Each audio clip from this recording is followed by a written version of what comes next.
Ma'asyiral muslimin, hafizakumullah, usikum wa nafsiya bitaqwallah, faqad fazal muttaqun.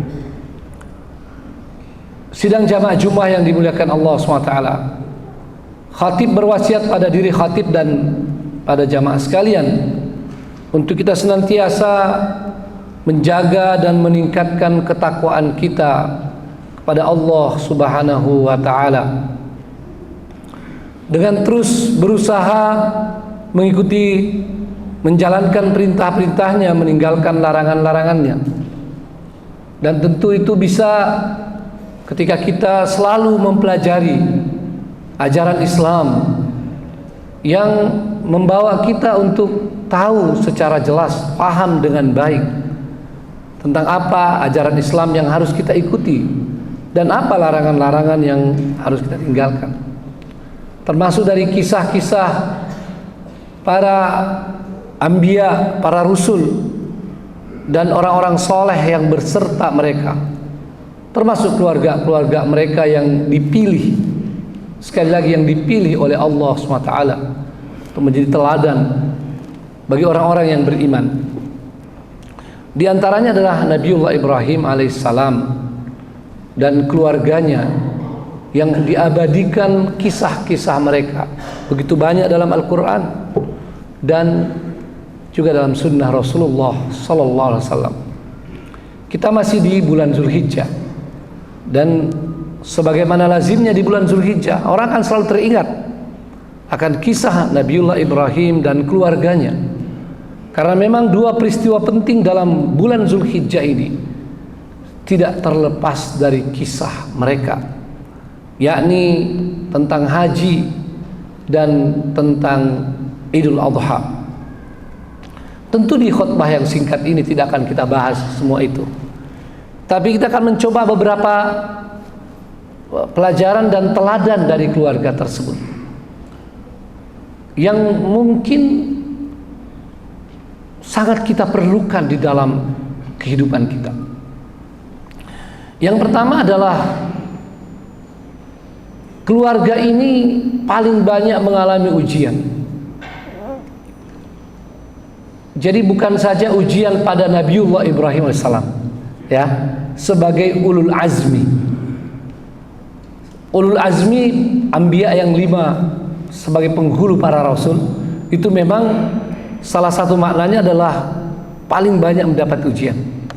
Tapi khusus Nabiullah Ibrahim AS bukan pada diri beliau saja, tapi pada keluarganya. Ya, ujian tentang diri beliau semua kita sudah tahu. Tentang keluarganya dimulai daripada beliau dan istrinya Sarah alaihimassalam. Ketika ke Mesir, Raja Mesir waktu itu tidak bisa mengetahui ada wanita cantik kecuali harus diambil dan dijadikan selir atau dijadikan budaknya, budak nafsunya. Maka ketika Sarah bersama Ibrahim datang ke Mesir, sampailah berita kepada raja. Biasa namanya raja pasti punya mata-mata di mana-mana, ya. Dan banyak orang-orang yang menjadi informan yang selalu cari-cari jalan untuk dapatkan hadiah dari raja, ya. Walaupun kadang-kadang membahayakan orang lain, mereka tidak peduli. Itu terjadi di sepanjang masa, ya, dahulu, entah sekarang, ya. Orang-orang yang jadi informan memberikan info, kadang benar kadang salah, yang penting ada info kepada pimpinan, ya. Walaupun itu bisa mencelakakan orang lain, mereka tidak peduli. Singkat kisah, sampailah berita kepada raja, dan kemudian Nabi Ibrahim AS tahu, dengar hal tersebut, dan dia segera menyampaikan pada Sarah, kalau kamu ditanya tentang aku, bilang aku adalah saudaramu. Dan itu tidak bohong, sebab orang beriman, laki perempuan pada hakikatnya bersaudara, betul, ya, saudara. Innamal mu'minuna ikhwah. Walaupun suami istri itu bersaudara. Makanya kita ingatkan juga bapak-bapak sekalian, istri itu bukan saya tanggung jawab sebagai istri, tapi tanggung jawab sebagai saudara se-Islam. Jadi jangan kadang-kadang baik-baik pada umat, pada sesama muslim, lupa baik-baik pada istri kita. Ya, itu saudara kita juga. Dalam hadis disebut syaqaiqur rijal, an-nisa syaqaiqur rijal, wanita itu saudara kandung laki-laki. Maka ketika dipanggil oleh tentara, siapa nih saudaranya? Dibiarin. Kalau suami dibunuh. Itulah siasat yang digunakan Nabi Ibrahim, dan ini dibenarkan. Quran sendiri menceritakan beberapa siasat para anbiya, Nabi Ibrahim, Nabi Yusuf, Nabi Yakub, Nabi Muhammad SAW. Siasat yang tentu sesuai syariat. Singkat kisah, Sarah dipanggil, Ibrahim tidak diapa-apakan karena saudaranya. Lalu ketika raja ingin memperkosa atau ingin menggauli Sarah bertakbir dan raja tidak bisa mengapa-apakannya. 3 kali diulang, akhirnya rajanya menyerah dan dia bilang sama tentara, keluarkan ini, bukan perempuan, ini iblis, ini syaitan. Dalam kisah bahwa setiap dia ingin mendekati Sarah, ya, muncullah sosok makhluk yang menakutkan. Tapi akhirnya raja ingin berbuat baik, karena mungkin juga raja sebagaimana kebanyakan pemimpin di zaman dahulu tidak mau malu. Jadi seolah-olah dia mau berbuat baik, dia kasihlah hadiah pada Sarah, seorang budak wanita namanya Hajar. Dibawalah Hajar pulang oleh Sarah dalam keadaan selamat dan bertemu dengan Ibrahim, dan mereka pulang ke Palestina. Sarah yang sangat cinta pada suaminya Ibrahim, yang kebetulan Sarah tidak punya anak sejak sekian lama menikah, mengatakan pada Ibrahim, menikahlah dengan budak ini dan dimerdekakan. Maka Hajar akhirnya menjadi istri kedua Ibrahim alaihissalam. Ujian tidak selesai sampai di sini. Kemudian ketika Hajar alaihissalam mengandung Ismail dan melahirkannya, datang perintah Allah SWT yang diketahui belakangan oleh keluarga Ibrahim untuk membawa Hajar dan Ismail ke Mekah, ya, di samping Baitullah Ka'bah Al-Musyarrafah yang dimuliakan Allah SWT. Dan di sana ujian yang baru datang pada keluarga Ibrahim. Sekali lagi, bukan pada Nabi Ibrahim saja, pada keluarga Nabi Ibrahim. Sarah dan Ismail yang masih bayi akan ditinggal di samping Ka'bah dengan perbekalan yang sangat minim. Maka dan tidak ada orang yang hidup di sana. Juga tidak ada tumbuh-tumbuhan sebagaimana yang diabadikan oleh Allah SWT surah Ibrahim, ya.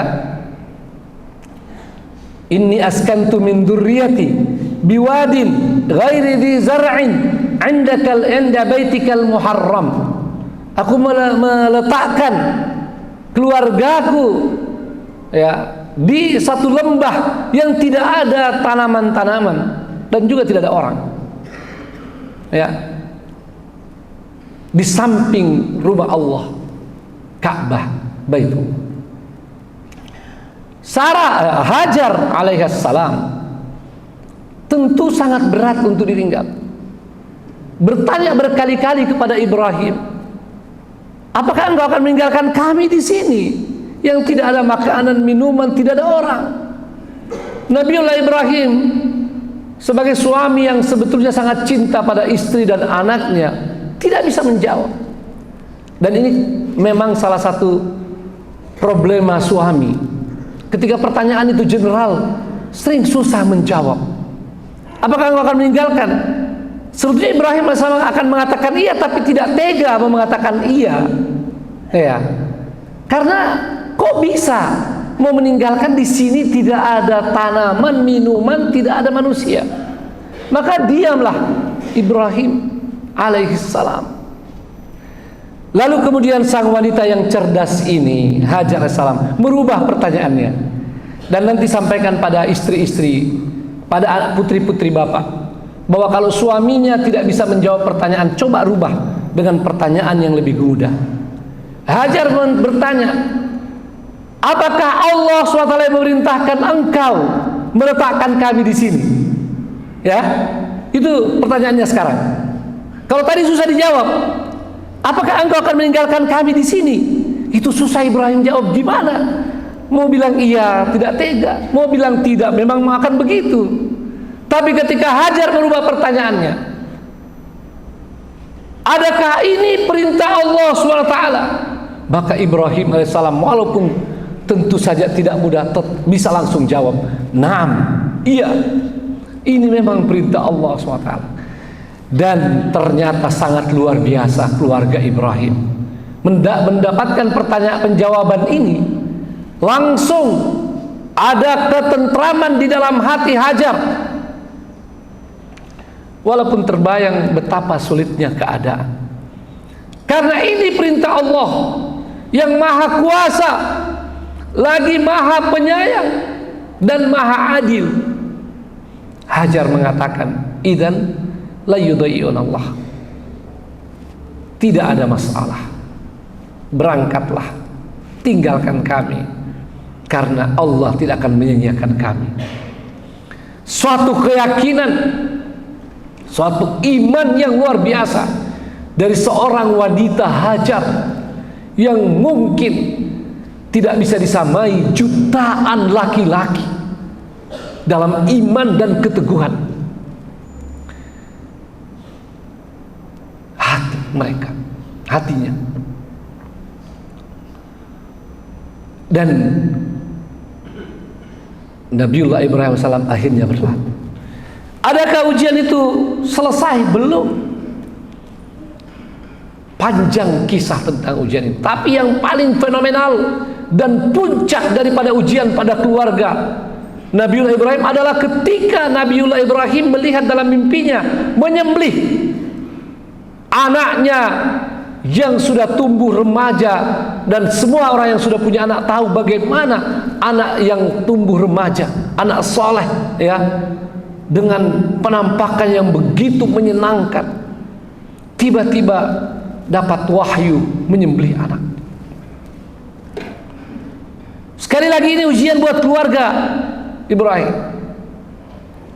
Kepada sang istri tentu saja Nabiullah menyampaikan Ibrahim, dan ini lebih berat daripada ketika ditinggal di awal tadi, ya, lebih berat. Tapi ini dari Allah Subhanahu wa taala. Tidak ada kata lain bagi orang beriman kecuali sami'na wa ata'na. Apalagi ini keluarga Nabi yang soleh, ya. Ada juga keluarga Nabi yang pengkhianat, ya. Ini keluarga Nabi yang soleh, soleha. Apalagi Ismail nanti akan menjadi Nabi juga. Maka Hajar pasrah walaupun digoda oleh iblis, dan Hajar melempar batu iblis itu. Ismail juga digoda oleh iblis, dilempar batu juga, dan itulah yang menjadi syariat melontar jumrah, ya, bagi jamaah haji. Ismail berkata pada bapaknya, diabadikan Quran, if'al ma tu'mar, laksanakanlah wahai bapakku apa yang diperintahkan padamu, satajiduni insyaallah nasr, kau akan mendapatkan aku dalam keadaan sabar. Subhanallah, suatu keluarga yang sangat luar biasa dalam menghadapi ujian. Ini sebuah teladan bagi kita, terutama bagi kita yang sering mendapatkan ujian dalam kehidupan, dalam masalah apapun. Apakah itu ujian rezeki, ujian masalah keluarga, ujian dengan tetangga, ujian dalam berbagai hal. Jangan selalu menganggap dengan ujian itu dunia kiamat, seolah-olah ujian kita lah yang terberat. Ingat ujian yang pernah dihadapi oleh keluarga Ibrahim. Ini satu teladan yang akan memperkuat orang-orang yang beriman. yang di dalam Al-Quran disebutkan bahwa memang pada kisah-kisah orang beriman sebelumnya ada ibrah, ada pelajaran, dan dapat memperkuat keimanan kita, memperteguh keimanan kita. Jadi kalau ada rasa lemah menghadapi ujian, ingat kembali keteladanan keluarga Ibrahim di dalam menghadapi ujian ini.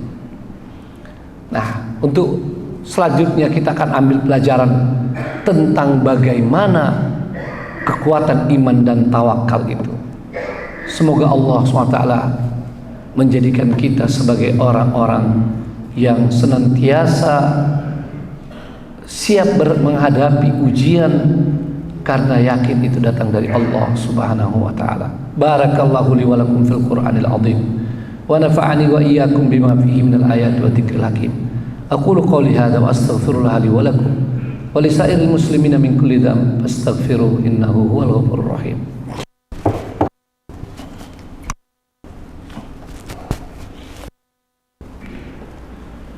Alhamdulillahilladzi hadana li hadzal din wa ma kunna linahtadiya laula an hadana Allah. Asyhadu an la ilaha illallah wahdahu la syarikalah wa asyhadu anna Muhammadan abduhu wa rasuluh la nabiyya ba'da. Allahumma shalli wa sallim wa barik wa zid ala asyrafil anbiya'i wal mursalin wa ala alihi wa ashabihi wa man tabi'ahum bi ihsanin ila yaumiddin. Ma'asyiral muslimin rahimakumullah. Usikum wa nafsi bitaqwallah faqad fazal muttaqun. Hal yang sangat penting dalam kekuatan keluarga Ibrahim menghadapi ujian adalah iman itu sendiri. Iman yang sangat kuat kepada Allah SWT, yang berupa keyakinan yang mendalam di dalam hati, karena mereka sangat mengenal Allah Subhanahu wa taala. Itu poin yang paling penting, bahwa Nabiullah Ibrahim alaihissalam telah berhasil mengenalkan kepada keluarganya tentang Allah Subhanahu wa taala. Ada ma'rifatullah yang melahirkan kekuatan iman yang sangat luar biasa itu, yang semuanya menjadi murah dan mudah kalau itu di jalan Allah, kalau itu dikehendaki oleh Allah Subhanahu wa taala. Maka bila kita menyadari ada kelemahan iman, maka mari introspeksi. Jangan-jangan kita memang kurang mengenal Allah. Dan bagaimana kita mengenal Allah SWT? Bukan mengenal wajahnya, bukan mengenal rupanya, sebab tidak ada yang bisa melihat Allah SWT di dunia ini. Ya, Nabi Musa pun tidak bisa melihat Allah SWT ketika mencoba meminta dan kemudian diberi kesempatan, tidak bisa, pingsan Nabi Musa AS. Padahal baru cahaya Allah SWT yang datang ke gunung dan meluluh lantakkan gunung itu. Tapi mengenal Allah SWT dari nama-namanya, dari sifat-sifatnya yang harus kita baca, kita pelajari, kita hayati, kita resapi. Dan juga dari syariatnya yang tertulis dalam kitabullah, dalam Al-Quran, dan apa yang terpampang di alam semesta ini. Ini semua adalah ayat-ayat Allah Subhanahu wa taala. Tapi untuk memahami ayat-ayat kauniyah yang terpampang ini harus mendalam pada ayat-ayat tanziliyah Al-Quran.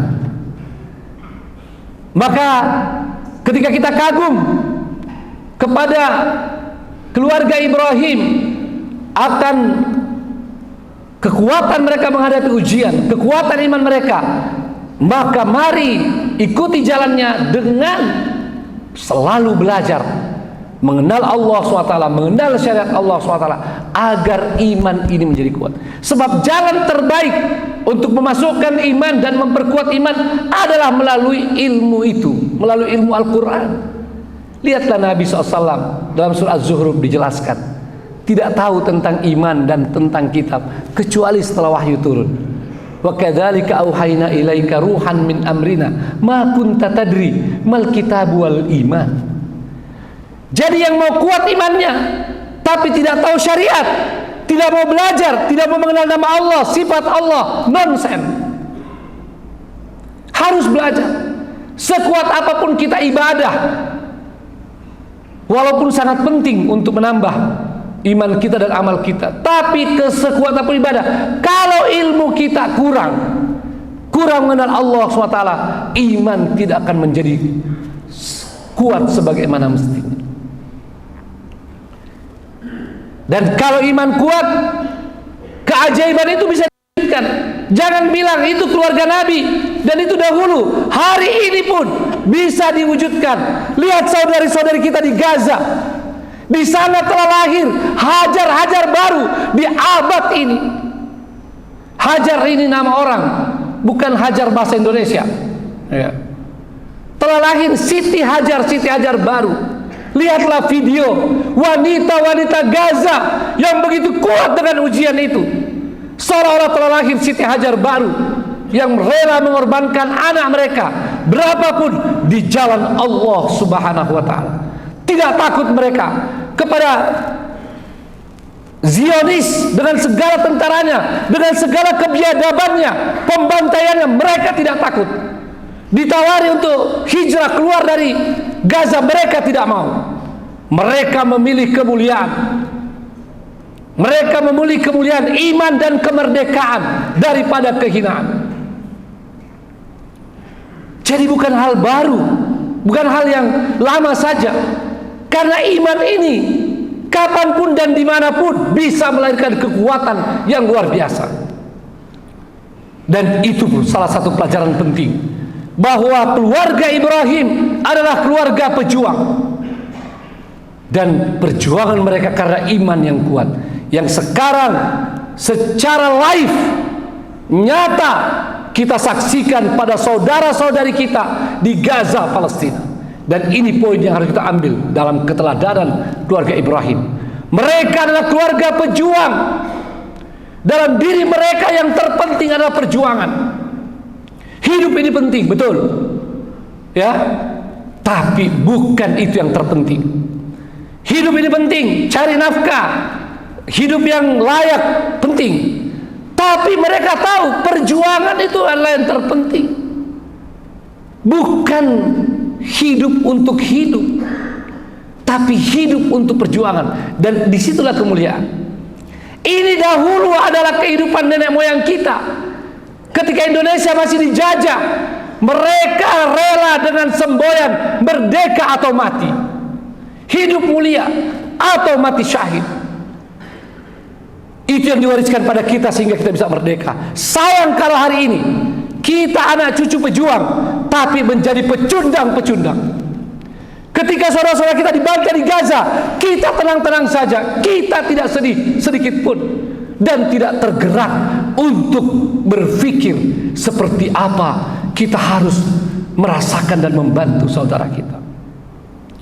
Maka mari tidak sekedar mendengar kisah, tapi mengambil pelajaran penting dari kisah itu. Kisah keimanan, tawakal, dan perjuangan keluarga Ibrahim yang sangat diperlukan pada diri kita sekarang ini, pada umat kita. Kalau tidak, maka naudzubillah suatu saat mungkin kita akan mengalami kembali kehinaan, dijajah oleh bangsa asing karena kita sudah kehilangan iman dan kehilangan semangat juang.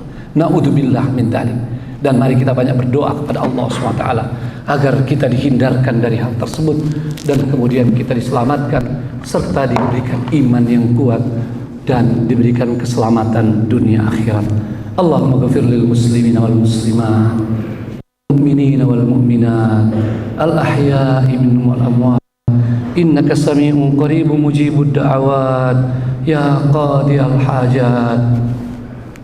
Allahumma izzal islam wal muslimin, Allahumma izzal islam wal muslimin, Allahumma izzal islam wal muslimin, Allahumma ansuril muslimina fi kulli makan, Allahumma ansuril muslimina fi Gaza اللهم انصر المسلمين في غزة فلسطين، اللهم انصر المسلمين في غزة فلسطين يا أرحم الراحمين. اللهم عليك بأعداء الإسلام فإنهم لا يعجزونك، اللهم شتت شملهم وفرق جمعهم واجعل تدبيرهم في تدميرهم يا قوي يا عزيز. اللهم عليك بالصهاينة المجرمين، اللهم عليك بالصهاينة الغاصبين، اللهم عليك بالصهاينة القتلة. اللهم مزق دولة إسرائيل كل ممزق وكل دول تعينها يا قوي يا متين. اللهم ربنا آتنا في الدنيا حسنة وفي الآخرة حسنة وقنا عذاب النار. عباد الله، إن الله يأمر بالعدل والإحسان وإيتاء ذي القربى وينهى عن الفحشاء والمنكر والبغي يعظكم تذكرون. فاذكروا الله العلي الجليل يذكركم واشكروه على نعم يزدكم ولذكر الله أكبر والله يعلم ما تصنعون.